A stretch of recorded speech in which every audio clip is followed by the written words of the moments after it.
Un peu avant 10 heures, un camion de transport de fonds s'est arrêté devant un guichet automatique de banque à Flemington, dans la banlieue de Melbourne. Les convoyeurs étaient venus réapprovisionner le distributeur qui se trouve à l'intérieur. Après avoir pris toutes les mesures de sécurité nécessaires, Mohammad s'est posté à l'extérieur de la banque pour surveiller la rue, pendant que Rebecca portait les sacs contenant l'argent à l'intérieur. Et c'est au moment où elle est entrée dans la banque que Mohammad a vu deux hommes surgir de l'arrière d'un pick-up rouge stationné sur sa gauche.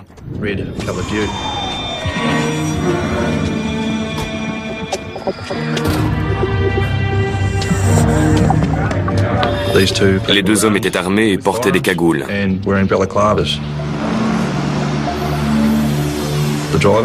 Le chauffeur du fourgon a pu voir les deux hommes dans son rétroviseur et il a su qu'il s'agissait d'un braquage. Il a tout de suite quitté les lieux et a contacté la police pour l'informer qu'un vol à main armée était en train de se produire. Rebecca et Mohammad se sont précipités à l'intérieur de la banque, dans la chambre forte, mais ils n'ont pas eu le temps de fermer la porte derrière eux.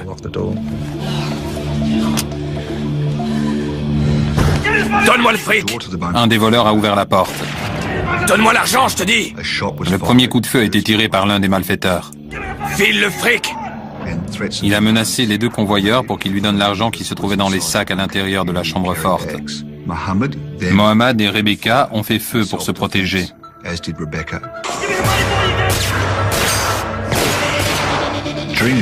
Pendant la fusillade, le voleur a tenté de pénétrer dans la chambre forte pour attraper les sacs.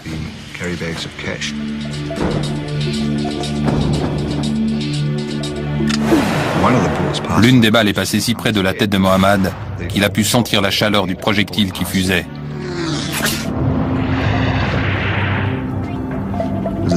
À cet instant, Mohammad a bien cru qu'il allait mourir. Mohammad s'est aperçu qu'il ne lui restait plus qu'une balle dans son arme.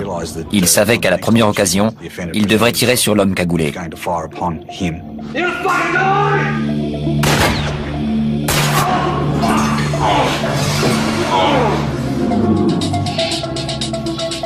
Il y a eu un silence dans la banque et Mohammad en a profité pour recharger son arme. Et l'un des criminels lui a crié qu'il allait mourir pour avoir osé faire ça. Tu vas mourir, mec! Donne-moi l'argent! Donne-moi ce foutu fric! Le voleur a une nouvelle fois passé la porte de la chambre forte. Rebecca se souvient avoir vu un gant jaune agripper la lanière du sac contenant l'argent. Elle a visé et tiré sur l'agresseur. Elle a cru l'avoir touché. Il y a eu une courte pause et les convoyeurs ont compris que les deux hommes étaient partis.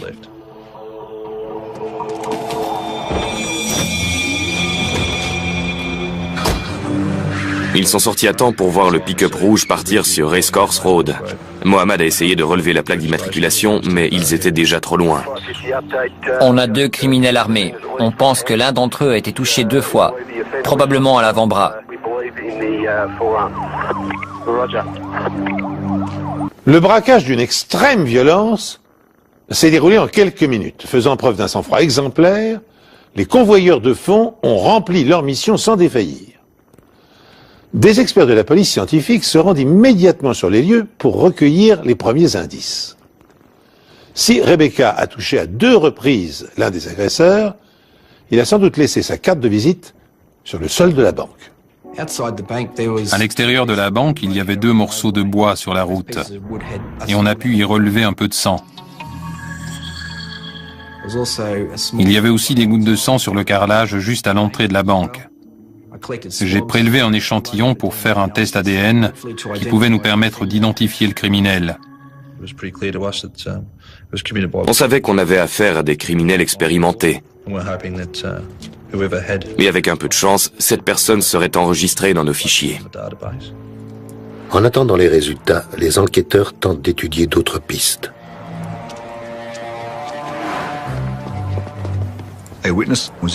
Un témoin passait à vélo sur Racecourse Road au moment du braquage.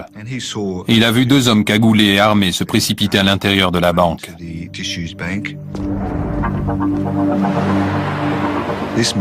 L'homme a cru qu'ils étaient en train de tourner un film et a voulu y jeter un œil. Il a traversé la rue et a essayé de regarder à travers la vitre pour voir ce qu'il se passait. Malheureusement, le reflet sur la vitre ne lui a pas permis de voir ce qu'il se passait à l'intérieur, mais il a entendu plusieurs coups de feu. Et à ce moment-là, il ne savait plus si c'était un film ou un vrai braquage. Il s'est éloigné de la devanture, et c'est là que les deux voleurs sont sortis de la banque et ont sauté dans le pick-up rouge avant de disparaître sur Racecourse Road.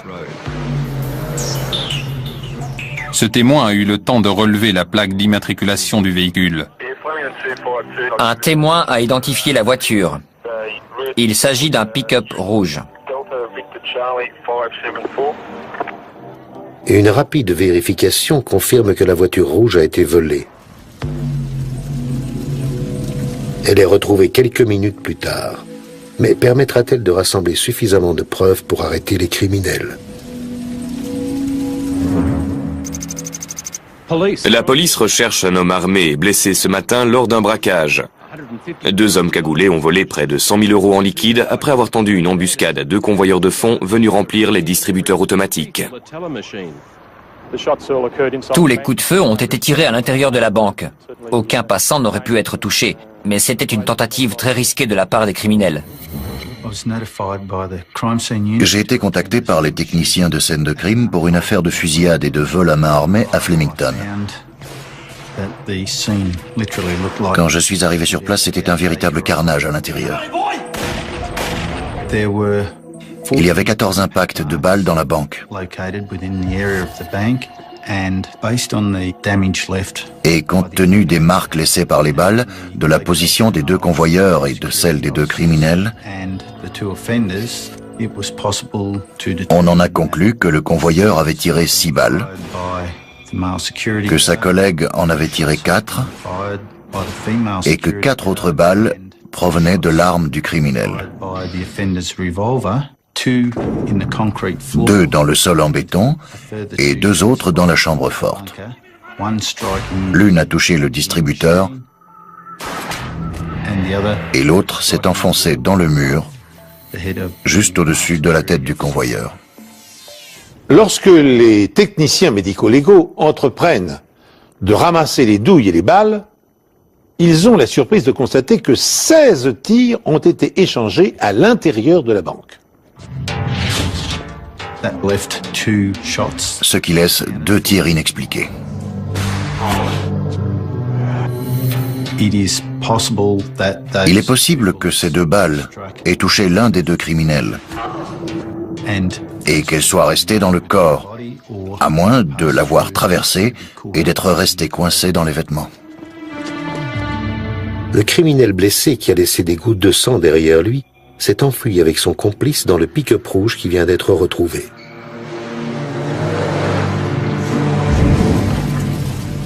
On a localisé la voiture, elle est en feu sur Mulgrave Street.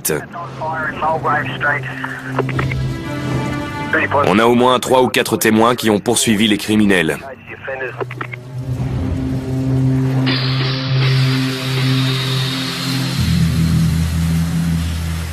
Quand on est arrivé sur Mulgrave Street, un témoin est venu nous dire qu'il passait sur Racecourse Road au moment du braquage. Il a dit avoir vu les 2 criminels quitter la banque et sauter dans un pick-up rouge. C'est alors qu'il a décidé de faire demi-tour et de les suivre. Il les a suivis dans Eastwood Street, puis dans Mulgrave Street. À un moment, il a voulu percuter leur véhicule, mais il s'est ravisé en voyant qu'ils étaient armés.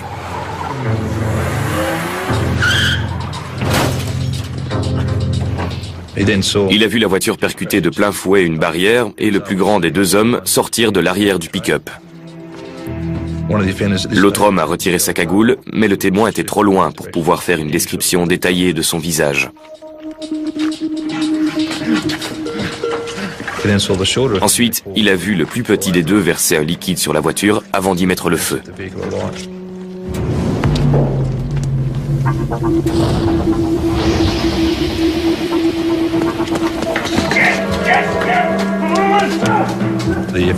Au bout de quelques mètres, il a fait demi-tour et s'est précipité vers la voiture pour récupérer ce qui semblait être un sac. Il a ensuite vu cet homme courir avec un bras en feu et essayer de l'éteindre avec l'autre main.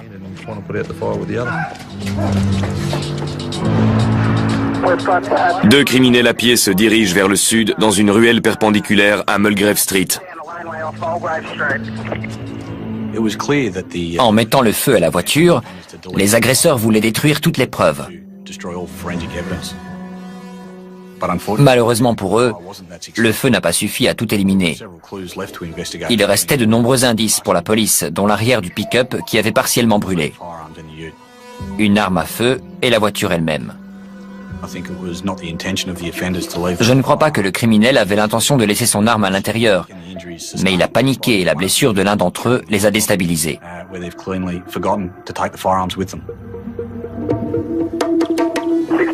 Il y a des taches de sang dans la ruelle. Nous demandons la permission de suivre les traces plutôt que de faire appel à la brigade cynophile. Permission accordée. Là où la voiture s'est encastrée dans la barrière, il y avait une ruelle qui partait vers le sud. Elle traversait Smith Street. Et dans cette ruelle, il y avait des traces de sang qui indiquaient que l'un des criminels saignait. Et vu la quantité et la nature des traces, on a su que sa blessure était grave. On a prélevé un échantillon de ce sang pour faire des tests ADN. Les traces de sang se sont mystérieusement interrompues dans Smith Street, ce qui voulait dire qu'ils avaient pris la fuite dans un autre véhicule. Il y a une mare de sang, il semblerait qu'ils se soient arrêtés quelques secondes avant de voler une autre voiture. Le jour du braquage, on a été contacté par la brigade criminelle. On m'a envoyé à une adresse sur Smith Street à Flemington. Un témoin avait vu les deux criminels courir dans une ruelle et monter dans une voiture garée juste devant chez elle. J'ai une description basique des deux hommes. L'un d'entre eux fait environ 1,85 m. Elle m'a dit avoir vu deux hommes. L'un d'entre eux portait une cagoule. L'autre était à découvert et elle a pu voir son visage. L'autre fait environ 1,73 m de corpulence moyenne. Il approcherait de la quarantaine et serait brun aux cheveux courts. Je lui ai posé des questions pour faire un portrait robot de cet homme qui ne portait pas de cagoule. On a reproduit son visage à la manière d'un puzzle. On commence avec les parties les plus caractéristiques du visage, celles dont peut se souvenir le témoin, que ce soit la coiffure, la forme de la mâchoire. Ensuite, on essaie de rassembler les pièces du puzzle pour aboutir à un visage complet. La création d'un portrait robot par ordinateur est un travail délicat qui peut prendre quelques heures ou une journée entière. Or, les enquêteurs travaillent dans l'urgence, il est essentiel pour eux de rassembler le maximum d'informations avant que les braqueurs n'aient le temps de disparaître et de se terrer dans un abri. C'est pourquoi ils concentrent toute leur attention sur le deuxième élément dont ils disposent, la plaque d'immatriculation du second véhicule relevée par un témoin oculaire. À toutes les unités, on a la description du second véhicule volé. La plaque d'immatriculation est OVV 442. Il s'agirait d'un break blanc des années 80, mais les informations correspondraient à une berline de 83 provenant d'un garage de Benalla. On a commencé à se demander si les plaques avaient été volées, parce que toutes les informations qu'on obtenait étaient fausses. Ça nous a conduit à faire des recherches plus poussées et à trouver des variantes de la plaque d'immatriculation avec les chiffres et les lettres qu'on nous avait fournis. C'est comme ça qu'on a obtenu des informations sur un break qui avait été volé dans la région de Middle Park environ 3 semaines auparavant et dont la plaque était QVV 442.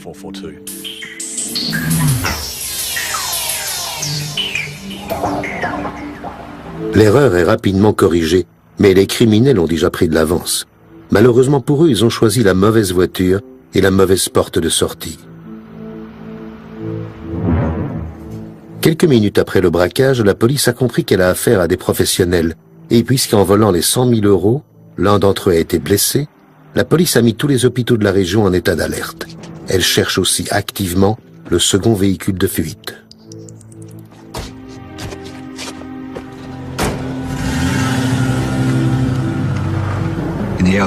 Dans les heures qui ont suivi le braquage, on a émis un avis de recherche pour le break immatriculé QVV 442. L'une des pistes susceptibles de nous fournir des informations était le nouveau système de péage de Melbourne.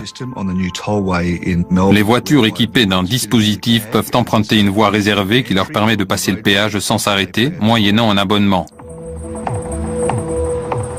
Mais si la voiture n'est pas équipée, des caméras détectent la fraude et le coupable devra payer une amende. Grâce à ce système, on a appris que la voiture volée était passée sur le pont par le péage et qu'elle avait été filmée par la caméra parce qu'il n'avait pas payé le passage. 10 minutes après le braquage, les gangsters franchissent le péage de l'autoroute à la sortie de Melbourne, ce qui leur donne accès à de nombreuses banlieues où ils peuvent se cacher. Pendant que des agents de police locale les recherchent activement, une équipe d'experts examine le premier véhicule carbonisé. À ce stade de l'enquête, on n'avait aucune idée de l'identité des deux criminels responsables du braquage. On est retourné voir le premier véhicule volé. La zone avait été sécurisée pour sauvegarder les preuves qui pouvaient se trouver dans le véhicule et nous permettre d'identifier les voleurs. En examinant la voiture, on a trouvé une corde et une paire de gants que le voleur portait probablement au moment du braquage.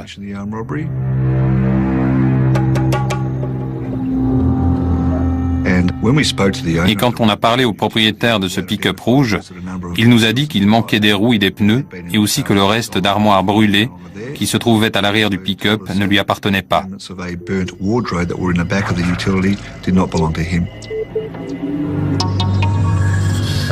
On a réinterrogé les gens du quartier où la voiture avait été volée. Et on n'a rien trouvé qui puisse nous éclairer sur l'identité des criminels. Mais les armes retrouvées à l'arrière du pick-up leur offrent une piste solide. Environ une semaine après le braquage, la balistique nous a contactés et nous a donné des informations sur les 3 armes à feu retrouvées sur Mulgrave Street avec le pick-up. Ils nous ont dit que 2 d'entre elles, le fusil de calibre 12 et celui de calibre 22, avaient le numéro de série effacé. En revanche, ils avaient réussi à relever le numéro du revolver et avaient découvert qu'il avait été utilisé au cours d'un braquage en janvier 2001. Soit 5 semaines seulement avant l'attaque de la banque à Flemington. Les convoyeurs et les clients de la banque ont été obligés de se coucher sur le sol sous la menace d'une arme quand les voleurs se sont emparés d'un camion blindé à Toorak. Le braquage a été commis de la même façon, dans le sens où les 2 convoyeurs étaient sur le point de réapprovisionner un distributeur de Toorak quand ils ont été pris en embuscade par 2 voleurs armés. Ils ont été contraints de se coucher sur le sol et les criminels en ont profité pour leur voler une arme, ainsi que l'argent destiné au distributeur. Quand on a découvert que le revolver utilisé dans le braquage de Flemington avait été volé à un convoyeur lors du précédent braquage, on a su qu'on avait affaire à des criminels qui avaient au moins commis 2 actes de ce genre. Leur intuition est la bonne. Tout comme l'arme, le sang retrouvé devant la banque de Flemington est lié à un autre vol, une affaire non résolue depuis 5 ans. Il s'agissait d'un cambriolage pendant lequel les 2 criminels avaient pénétré dans un centre commercial après sa fermeture.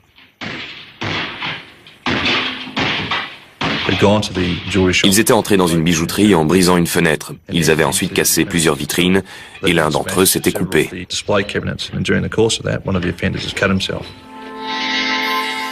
Sur le terrain, les enquêteurs responsables de l'affaire ont relevé un échantillon de sang.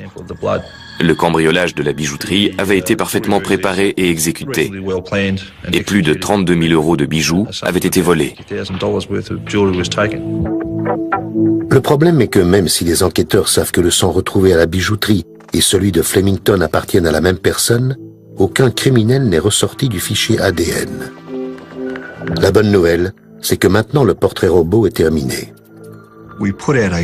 On a transmis le portrait robot ainsi que les détails du braquage à toutes les polices de Victoria, ainsi qu'à tous ceux qui s'occupent des affaires de braquage dans toute l'Australie.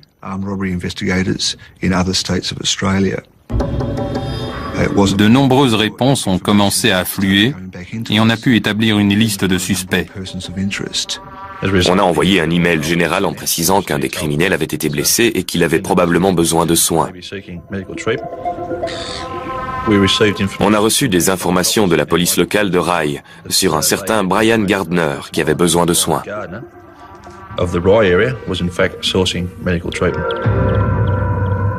Brian Gardner était connu de la brigade de répression du banditisme, même s'il se limitait généralement à des cambriolages et à des petits délits. Au départ, il n'était pas considéré comme quelqu'un susceptible d'atteindre le niveau de violence du braquage de Flemington. Mais quand on a reçu cette information de la police de Rye, il est devenu notre suspect numéro 1.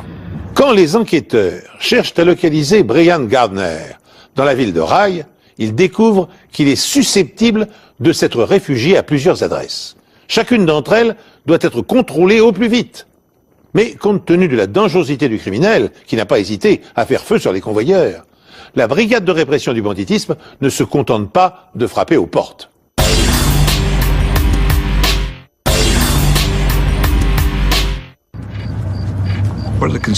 La brigade savait qu'elle recherchait un homme probablement armé, désespéré et blessé, et susceptible d'utiliser une arme pour ne pas se faire prendre.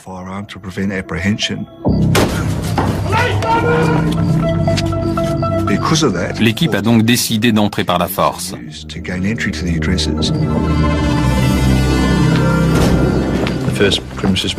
La première maison qu'on a fouillée était inoccupée. Et dans les 2 heures qui ont suivi, on a pénétré dans plusieurs autres maisons, sans succès. On a retrouvé Gardner nulle part. Le suspect a-t-il eu le temps de s'enfuir? A-t-il su que la police allait débarquer? À moins que la police n'ait été mal renseignée.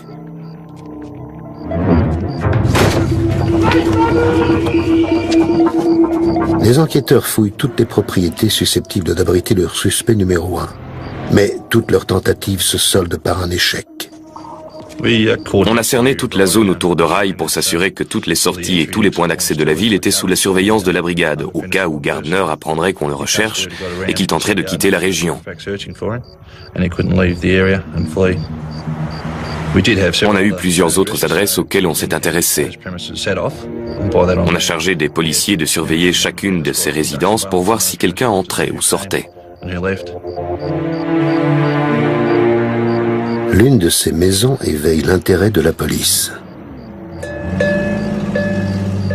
Les 2 officiers qui surveillaient cette adresse ont vu 2 hommes quitter les lieux en voiture.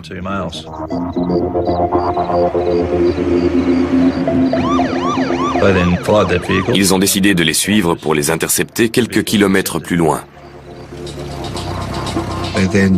Ils ont ensuite demandé aux occupants de la voiture de sortir de leur véhicule.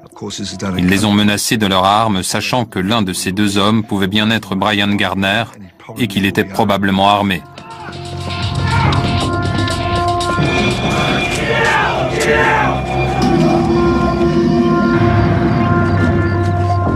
L'un des officiers s'est ensuite approché de l'arrière de la voiture où il a vu une personne couverte d'une sorte de couverture blanche. Il lui a également ordonné de sortir de la voiture, mais apparemment, il ne pouvait pas. Quand il a été une nouvelle fois menacé, le suspect a répondu qu'il ne pouvait pas bouger le bras. L'agent a identifié cette personne comme étant Brian Gardner. On avait enfin notre homme. Ils l'ont donc immobilisé avant de vérifier s'il était armé. Mais ils n'ont trouvé aucune arme. À ce stade, ils ont constaté que son bras droit était en écharpe et que son bras gauche était entièrement bandé. Ils l'ont sorti du véhicule et mis en état d'arrestation. Quand ils lui ont demandé comment il s'était blessé, il a répondu qu'on lui avait tiré dans le bras gauche, mais que la balle était ressortie. Il avait aussi pris une balle dans le bras droit, mais la balle avait dû y rester et lui casser l'os. Il leur a dit qu'il n'avait aucun plan quant à la façon de se soigner et qu'il espérait que ça se cicatriserait tout seul. Brian Gardner a immédiatement été conduit au Frankston Hospital, accompagné de 2 membres de la brigade criminelle. Pendant son hospitalisation, il a avoué aux enquêteurs avoir été blessé par un agent de sécurité, mais il n'a rien dit sur le braquage, ni sur l'endroit où se trouvait l'argent, ni sur l'identité de son complice. On était donc reparti à 0 et on avait besoin de preuves scientifiques pour le relier au crime. Les enquêteurs ont obtenu un échantillon de sang de Brian Gardner, ce qui devait permettre d'établir un profil ADN et découvrir si c'était bien lui qui avait laissé son sang à Flemington. Brian Gardner subit une opération au cours de laquelle une balle lui est retirée, mais elle a été entièrement déformée sous l'impact et ne pourra donc pas être utilisée comme pièce à conviction. Pendant que les enquêteurs attendent impatiemment les résultats des tests ADN, la maison de Gardner est passée au peigne fin. Au cours de cette fouille, on a trouvé un grand nombre d'antalgiques, de bandages et d'autres produits du même genre dans la chambre, tous destinés à soigner ses blessures. Il y avait aussi une grosse moto dans son salon. Elle avait l'air neuve et ça pouvait être le signe d'un enrichissement récent. On a posé la question à sa femme qui nous a dit qu'ils avaient emprunté 16 000 € pour acheter cette moto. Vu le contexte, on a trouvé ça plutôt bizarre. On a parlé à l'ancien propriétaire de la moto qui nous a fourni un certain nombre d'informations. Il nous a dit que Gardner était venu chez lui pour acheter la moto 2 semaines environ avant le braquage. Gardner lui a donné un acompte et lui a dit qu'il aurait bientôt le reste de l'argent et qu'il reviendrait à ce moment-là pour payer la moto.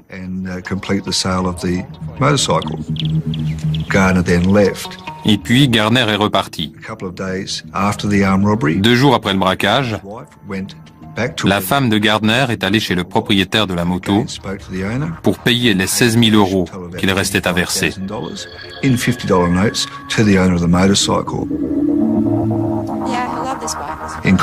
Dans la conversation, la femme de Gardner a dit qu'elle voulait emmener la moto tout de suite pour rassurer son mari. La découverte de la moto expliquait au moins 16 000 € du braquage. Mais le reste de l'argent était introuvable. À ce stade, on ne savait pas où il avait mis l'argent, ou ce qu'il en avait fait. Après avoir été interrogé dans sa chambre d'hôpital, Gardner est inculpé de tentative de meurtre, vol à main armée et vol de voiture. Pour autant, les policiers sont inquiets. Parviendront-ils à rassembler les preuves matérielles suffisantes pour maintenir leur chef d'accusation devant un tribunal? La nuit de l'arrestation de Brian Gardner a été plus chargée que prévu. Les enquêteurs ont appris un peu plus tard ce soir-là que le break blanc qu'ils recherchaient a été repéré à moitié calciné sur le parking qui se trouvait derrière la banque. Ce véhicule ne pouvait pas avoir été abandonné à cet endroit avant cette nuit-là parce que la zone était constamment surveillée. C'est une zone très fréquentée où la police patrouille régulièrement. On était plutôt satisfait d'apprendre qu'elle avait été abandonnée cette nuit-là. Il y avait 2 façons de voir les choses à ce stade. Soit le criminel s'était dit qu'il fallait se débarrasser de toutes les preuves à ce moment précis, soit c'était pour narguer la police, du genre « arrête-moi si tu peux ».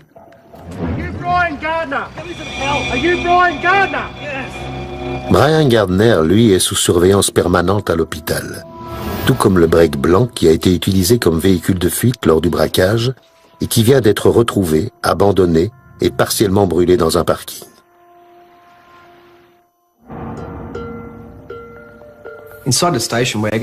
À l'intérieur du break, on a retrouvé des pneus et des planches de bois. C'était des planches avec un papier fleuri dessus. Et puis des boîtes dans lesquelles on range les billets. Le genre de boîte qu'on utilise pour transporter les billets destinés aux distributeurs. Et celle-ci portait un numéro indiquant qu'elle venait de la banque de Flemington. On a aussi retrouvé un grand sac en vinyle à l'arrière de la voiture. Et c'est dans ce sac que se trouvaient les boîtes à billets. À l'avant de la voiture, on a retrouvé une grande quantité de sang, ce qui indiquait que la personne qui s'était assise à cette place avait beaucoup saigné. J'ai fait un prélèvement pour des tests ADN. On avait la quasi-certitude que ce sang était celui de Brian Gardner, qui s'était fait conduire par son complice alors qu'il fuyait la banque de Flemington après le braquage. On a contacté le propriétaire du break pour qu'il nous dise si ce qui se trouvait à l'intérieur lui appartenait. Et il nous a répondu que les morceaux d'armoire, les roues, les pneus, les boîtes et le sac n'étaient pas à lui. Quand on a contacté le propriétaire du break, on a également fait appel au propriétaire du pick-up rouge. Mais il nous a dit que les pneus qui se trouvaient à l'arrière du break étaient bien les siens.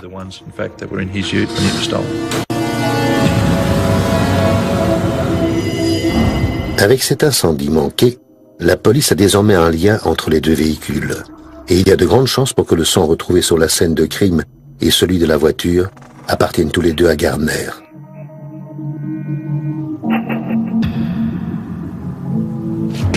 Et pour le moment, la police n'a aucun indice sur l'identité de son complice.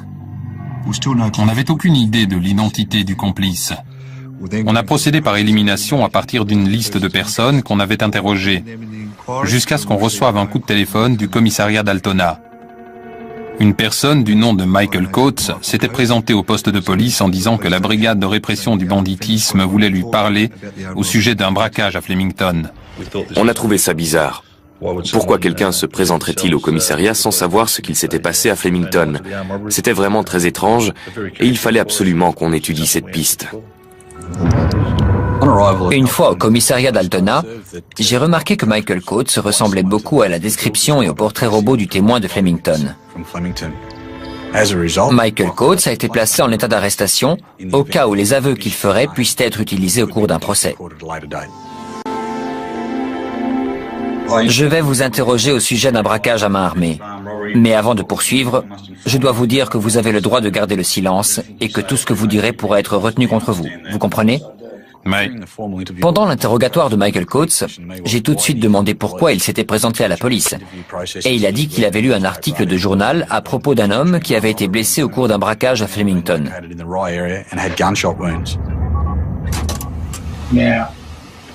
Je suis de nature méfiante et je me suis dit que c'était peut-être quelqu'un que je connaissais et que, si c'était le cas, vous voudriez probablement me voir. Mais personne n'est venu me voir. Quelqu'un est venu à 9 h ce matin pour me dire que vous me cherchiez, alors je suis venu. Cette personne était un agent de police? Non. Ok, on n'est pas là pour jouer aux devinettes, alors on aimerait bien comprendre. La personne du journal, c'était qui d'après vous? Sans commentaire. Ok Michael, j'aimerais qu'on parle des raisons de votre arrestation. Le 25 janvier 2002, il y a eu un vol à main armée au guichet automatique de la banque de Flemington. Qu'est-ce que vous pouvez me dire là-dessus? Sans commentaire. Êtes-vous impliqué dans ce braquage? Sans commentaire. Connaissez-vous quelqu'un susceptible d'être mêlé à ce braquage? Sans commentaire. Vous avez l'intention de répondre sans commentaire à toutes nos questions concernant ce braquage?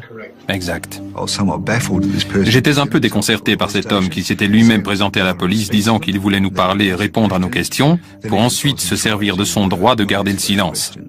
Je ne comprenais pas pourquoi cet homme s'était présenté pour ensuite jouer au chat et à la souris. C'était vraiment bizarre. Je vais continuer avec des questions relatives aux procédures scientifiques. On lui a demandé s'il pouvait nous montrer son bras pour voir si on pouvait trouver un indice qui correspondait au bras en feu du second suspect. Quand il a remonté sa manche, on a relevé une marque de brûlure qui pouvait correspondre avec l'incident dont le second braqueur avait été victime quand il est retourné chercher le sac dans le pick-up en feu. Il nous a dit qu'il s'était brûlé en réparant sa moto. On a demandé à un officier de la police scientifique de venir examiner la blessure et il nous a dit qu'elle avait été causée par une brûlure récente. Je n'arrive pas à croire que Michael Coates ait pu être assez stupide pour se présenter de lui-même. Il correspondait au portrait robot et il avait une blessure susceptible d'être la brûlure du deuxième suspect. Les inspecteurs se trouvent face à une situation extravagante. Si Michael Coates est le second braqueur recherché par toutes les polices d'Australie, pourquoi s'est-il présenté spontanément au commissariat? Et pourquoi, une fois s'être mis dans la gueule du loup, refuse-t-il obstinément de répondre aux questions?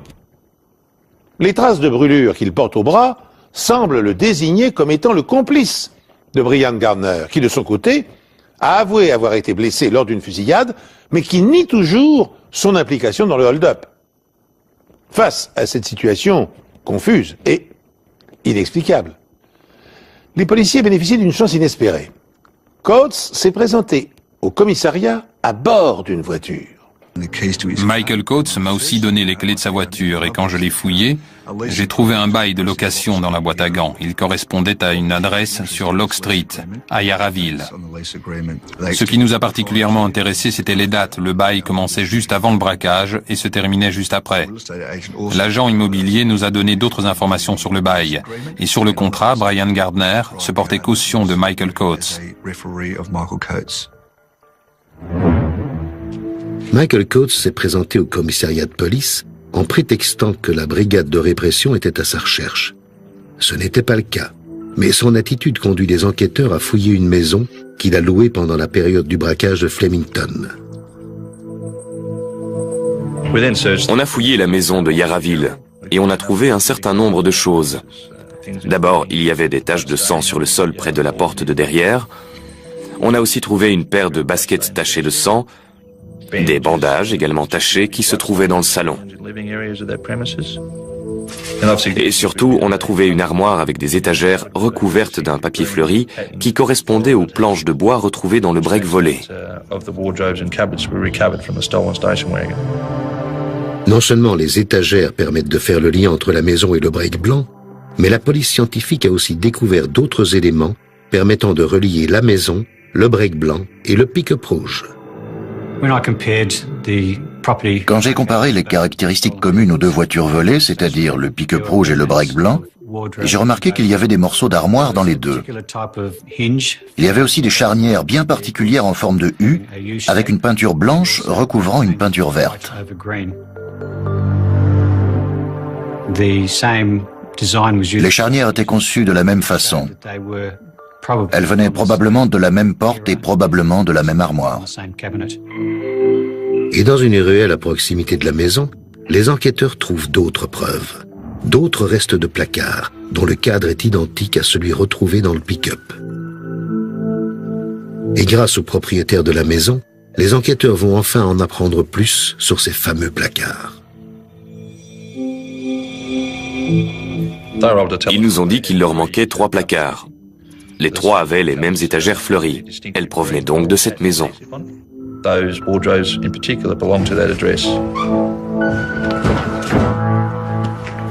Au moment du vol, la maison était louée par Michael Coates. Tout concordait. Et les rapprochements ne s'arrêtent pas là. Dans le garage qui se trouve derrière la maison, on a trouvé un morceau de corde. Et on a tout de suite vu qu'il s'agissait de la même corde que celle retrouvée à l'arrière du pick-up rouge. Cette corde avait la même taille et la même structure que la corde retrouvée dans le pick-up. J'ai pu en conclure qu'il y avait de grandes chances pour que ce soit les mêmes. Dans le garage, les enquêteurs retrouvent également des traces de pneus. L'une d'entre elles correspond parfaitement avec les pneus du break. Mais cette voiture n'est pas le seul véhicule relié à la maison louée par Coates. Des membres de la brigade de répression du banditisme ont interrogé tous les habitants de Locke Street et ils ont pu trouver quelques témoins. L'un d'entre eux a repéré une berline jaune moutarde garée devant la propriété au moment où a eu lieu le braquage de Flemington. Il a également vu un homme prendre dans le coffre ce qui ressemblait à un étui de fusil avant de l'emmener à l'intérieur de la maison. Mais la description de cette personne ne correspondait pas à Brian Gardner. Et on a appris que Brian Gardner avait eu une voiture du même modèle et de la même couleur. En poursuivant nos recherches autour de Locke Street, on a trouvé un cabinet médical. Et on a découvert que Michael Coates s'y était rendu plusieurs fois après le braquage.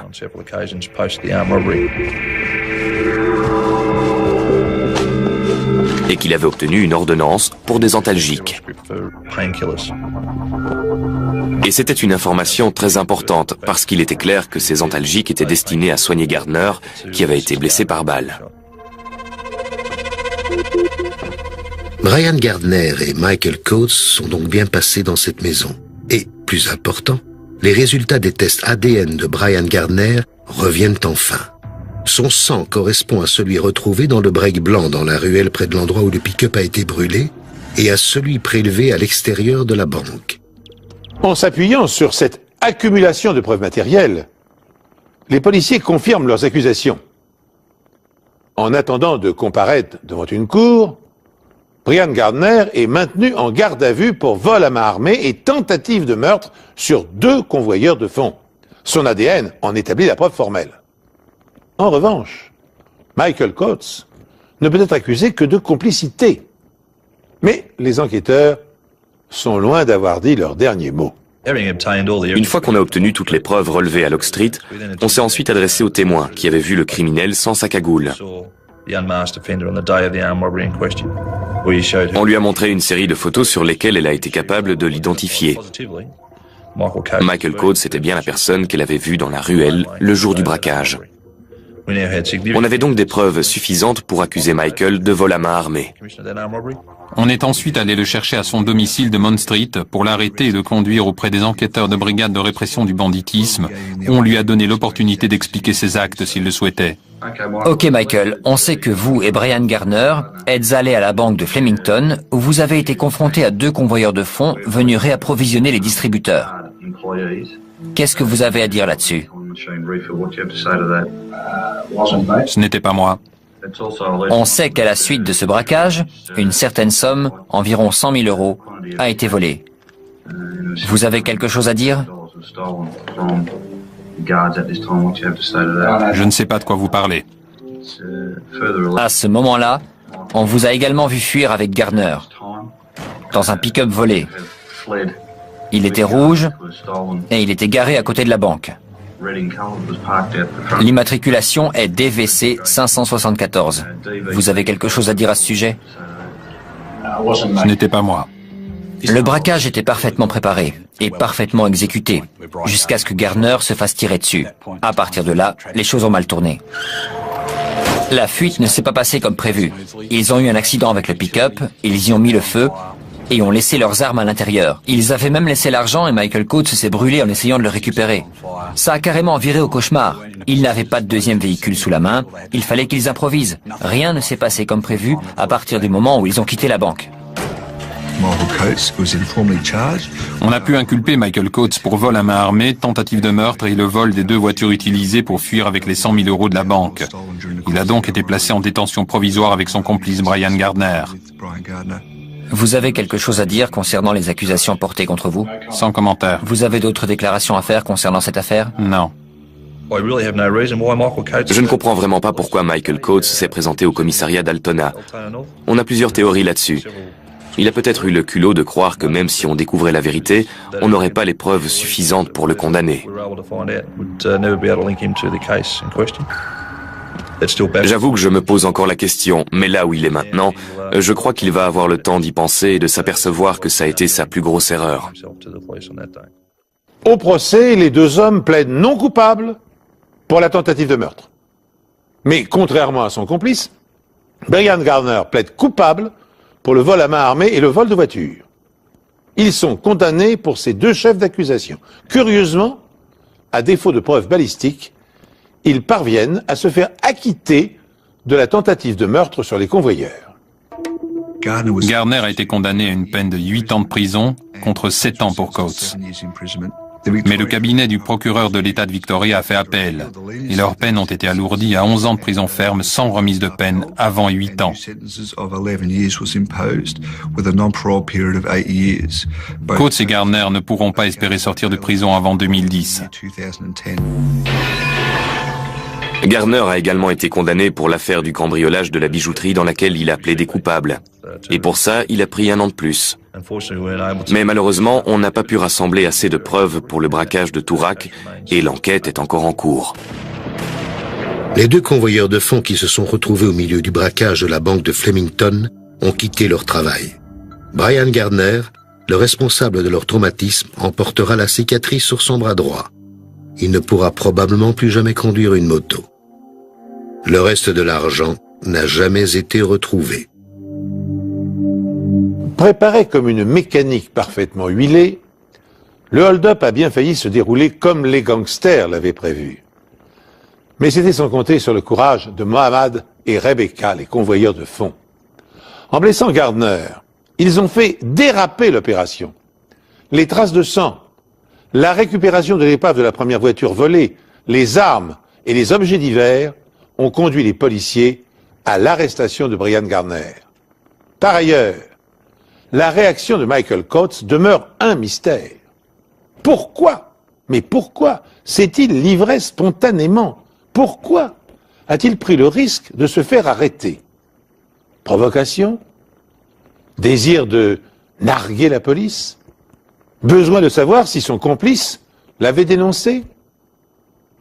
Depuis des années, aucune explication satisfaisante n'a répondu à ces questions. Et c'est sur cette énigme que se termine cette émission. Je vous remercie de l'avoir suivi et je vous donne rendez-vous prochainement sur cette antenne, bien sûr, pour une nouvelle enquête impossible.